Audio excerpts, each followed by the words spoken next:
Well, it's I don't even know what day it is. It's Wednesday. This has got to be day 4, 5, 6, 7. I don't know, 7. It's day 8 of the trip with Jason. But I don't know when it is. It's Wednesday, basically, of the second week, and we are in Wichita Falls. We pulled out the radiator last night. Yesterday would be what I'd call a bad day. We got the bus really hot a couple times, and Scott really impressed upon me how bad that is, like thousands of dollars bad. And we certainly tried our best, but we had a bad gauge, and it turns out we had a really crappy radiator. And so we'd have to we'd get to just over 200. We'd shut it down, we'd sit, and we would just wait. So I don't know if we've done ring damage, or it does not look like there's water in the oil. So hopefully we didn't like crack a head or something like that. But we probably pushed it about as far as probably beyond what you'd want to do a couple times yesterday. But we didn't have an option. We drive for 20 minutes and bam, it'd zoom up. Finally, we got close to Wichita Falls. We had to cool it down. We left it sitting on the side of the highway, and then we headed to Wichita to grab lunch and to basically kind of chill out. We're starting to get a little bit of exhaustion, and so we ended up having to chill out for a little bit. We got back to the bus, we started to move it. It looked okay, and then all of a sudden all this liquid starts pouring out of the bottom. And first thing I thought was the slobber valve. It's puking oil. We've screwed it up, and fortunately as we kept going, I'm like, what is this? We got a mobile mechanic lined out. They had a place where we could park the bus, and the mobile mechanic, as we were within a mile, just radiator fluid just started gushing out of it, and we got it there. We shot the engine, the block, everything was no hotter than about 170 at that point, because we hadn't been running it that long, probably 10 minutes. And so fortunately we didn't overheat it, but we ran it out of fluid, and we could not figure out for the life of us where the fluid was coming from. And so it drained all over the floor, the ground. We got a pan, but we've got it at a shop now. We've got a mechanic who is giving us a hand with removing it, and so we're headed to the Radiator Shop right now to look at it. But there's some nastiness that Jason took some pictures when we pulled it out. So hopefully this guy's been around. He's got a great reputation that we'll be able to get it back to a point where it's a good radiator. I mean, he may try to suggest we need a new one, and I don't know about that, but I certainly know we want to put some newer parts into it to make it work. It kind of was emotionally frustrating yesterday. I can tell Jason's a little bummed out. We may have screwed the rings, which is, pull the head and you're doing sleeves, and we don't really know until we can get it this. The other thing that we did was we got we found a new gauge. So Snyder didn't have one. These are electric radiator or water temp gauges. They're not mechanical like most everybody has these days. So it was one of those situations where we didn't really know if we could find one. And fortunately, Wichita Falls, where we are now, is a little bit more industrial. We found a gauge. So we're redoing all the radiator hose pipes and things like that. We thought the hose pipe had ruptured. We looked at it before and it seemed okay. And so we thought the hose pipe had ruptured because the water was coming from the top. Obviously, a hose line is probably the weakest link, if you will. Turns out that there's some holes in the neck of the radiator that we have to get sorted out. So I'm going to the Radiator Shop right now, and we're going to see what's going on with it. But we've got some rest. We feel a little better. As long as you diagnose a problem, then you feel better because you can fix the problem. It's when a problem keeps happening and you can't do anything and you're powerless and you're doing bad things to the engine. Boy, that's frustrating. And so, we're getting the tank either hot tanked or rotted. We don't know. I'm going to see what the old guy at this Radiator Shop has to say. But you know, old guys are great because you trust them. They've been in it for a long time. They have experience, and man, I value experience when it comes to this thing. You know, people who've been there before.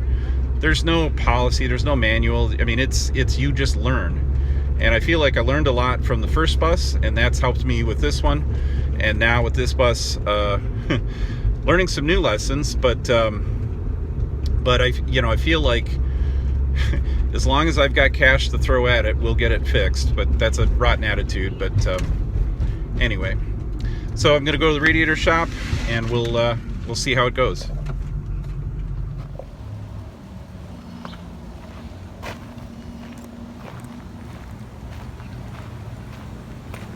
Holy cow. Look at that big thing. That's a radiator. How's it going? You sunny? Yeah. So, yeah, we pulled this thing out. It's 73 years old. Yeah, I know. Did you see the bus? Did they show you a picture of it? No. I'll show you a picture of the bus. Okay. All right. But we got some problems with the there's holes in this. Oh, they are? It's all rutted out, and I don't know if replacing a neck would be easy. Well, I don't know if we could get a nickel for it. Something like that. Yeah. An elbow. Can you patch it? Braze it? Well, you can't brace it. Oh, We'll because have it's to aluminum? Yeah, we'll have to aluminum.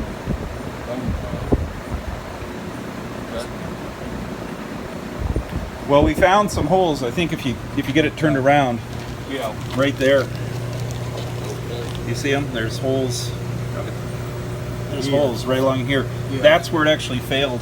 Oh. There was somebody had stuck JB weld on it. Oh, yeah. Weld blew out and Okay.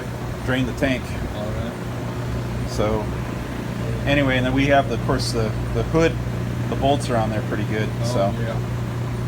Yeah, we're just gonna have to take it all apart, you know, fix it. yeah. And probably all them bolts, twist off, and everything.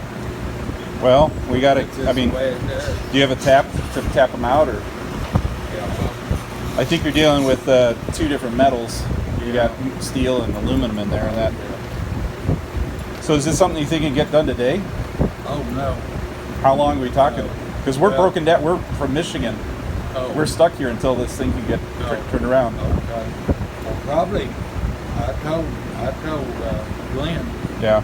over there that we'd try to get it out by tomorrow.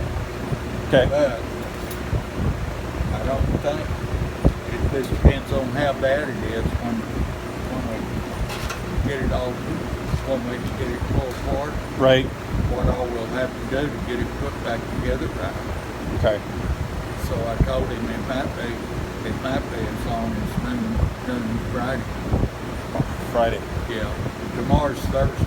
Okay. Yeah. I don't even know. We've been working on this for 7 straight days. Oh, crap. Okay. All right. So I'm from Michigan. We started in Snyder, Texas.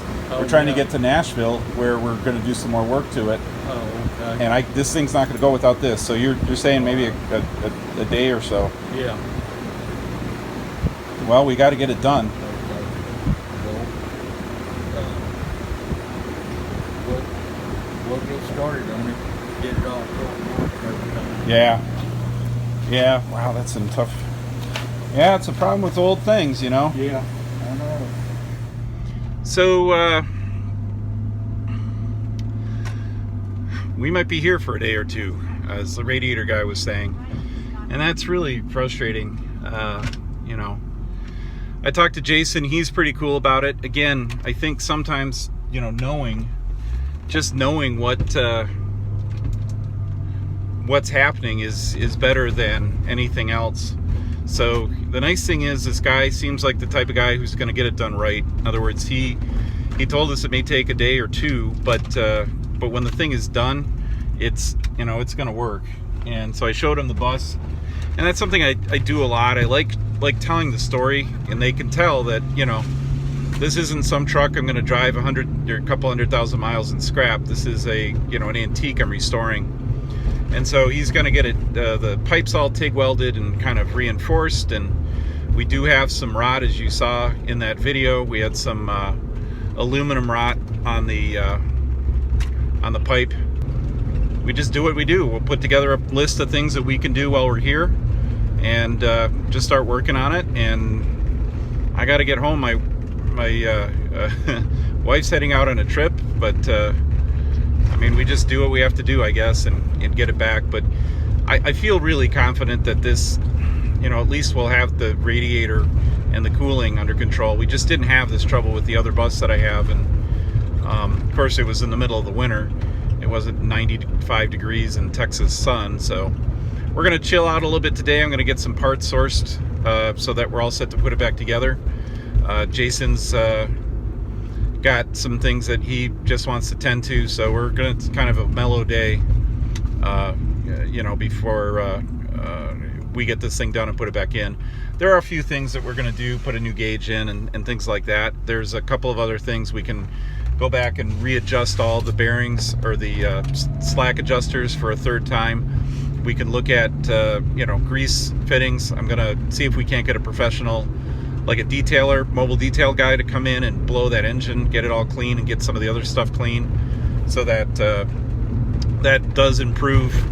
With as much dirt as on it, it's probably at least 5 to 7 degrees hotter, because the engine can't dissipate that heat very well with all the mud and cake junk on it. So maybe we can get somebody in there to clean it up and just keep moving forward, I guess. These are all things that I have to do to the bus, and the way I look at it is, if I can get it done now, the money has to be spent at some point, so let's just get it done as soon as possible. And that's hopefully what we can get done while we have to wait for this to happen. So just kind of how these things are. I said, I think yesterday, that the first 200 miles are always the worst, because all the problems show up almost immediately. And man, did I nail that. We had the fan belt go, we had the brake line, or brakes needed adjusting, we had overheating problem, we had oil gushing out of a tube that we got sealed, we had an output shaft bearing that needs seal that needs replacing. We got ordered and ready to go, but we slowed down that leak. And it's just, all this stuff kind of surfaces, and you just knock it out. And the more you do it, the closer you are to being, the closer you are to being finished and having a complete bus. So there is one thing that we're really looking forward to doing, which hopefully we'll get to in not too long, and you'll see what that is.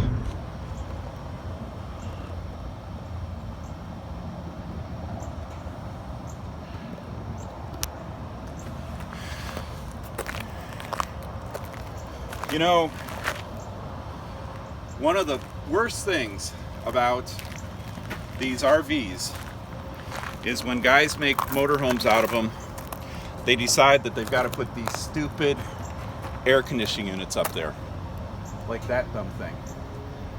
It's doing nothing. It's costing us fuel economy, and we've got thousands of miles to drive. And it's ugly.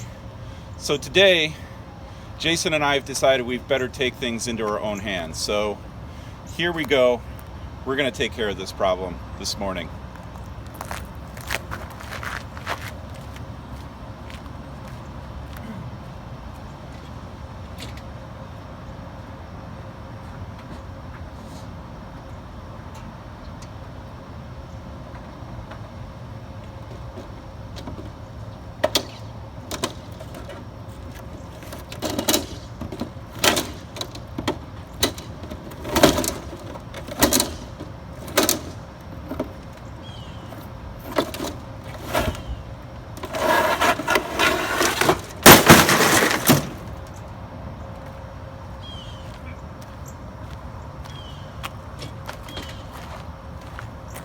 And this, my friends, is what you do with a roof-mounted air conditioning unit, should you ever buy a coach. That felt good. This one's for Mark Renner.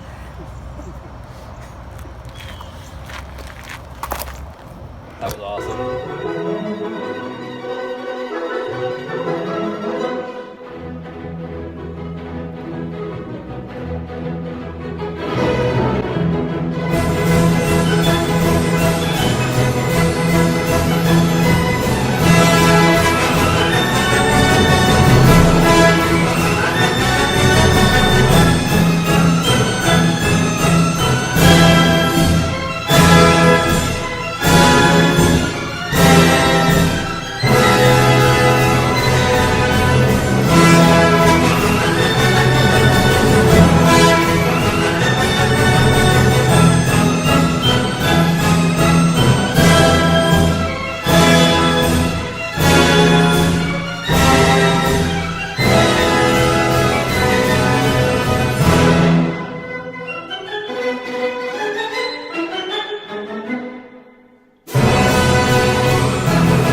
So one of our big heating problems was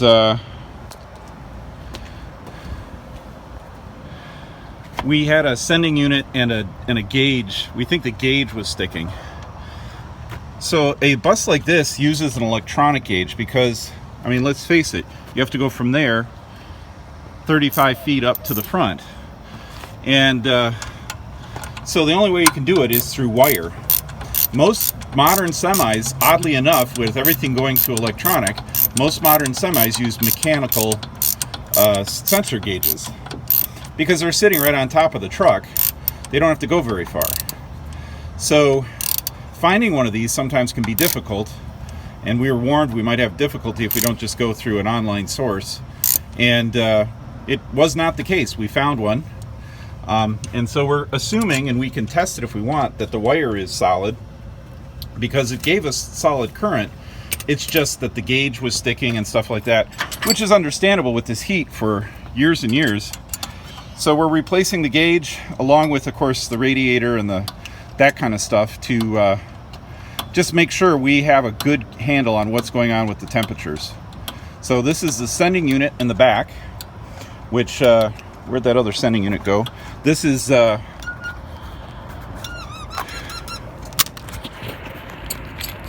what the old sending unit looks like, and all it really is like a thermostat, little thermostat peg that bolts into the radiator hose or radiator housing, and then there's a wire on the back, and it runs pretty much completely off of resistance, doesn't it?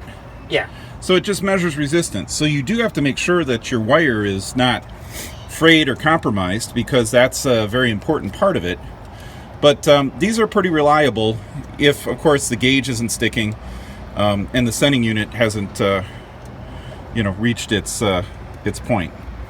So that's a project we're working on today while we wait for the radiator to get completed. Well, what Jason is playing with is an extremely important part of the bus, because this is an air regulator that sits in the front of the bus, and its job is to decide when to let air into the fourth air tank, because there are 4 air tanks on this bus, when to let it into that fourth air tank, and it also allows the pressure gauge to work.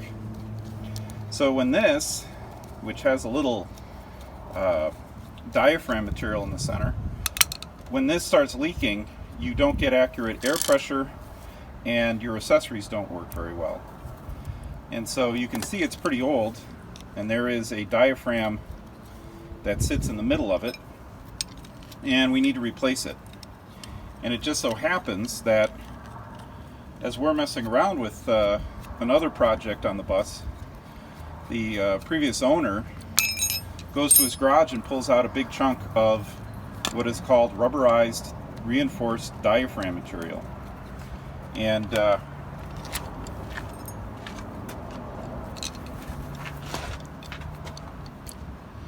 so what Jason is doing right now is taking it apart. The diaphragm material looks just like a piece of rubber, but it's got, you probably can't see it, but there's some fiber in the center in between, kind of like a radiator hose would have, but it's super thin. So when you screw this down, obviously you want to make sure that it gets a good airtight seal, simply because it's going to be holding a lot of air, and then you have to make sure that the integrity of the rubber stays together. Maybe some more of that PB So blast. that is why this material is so important to this process.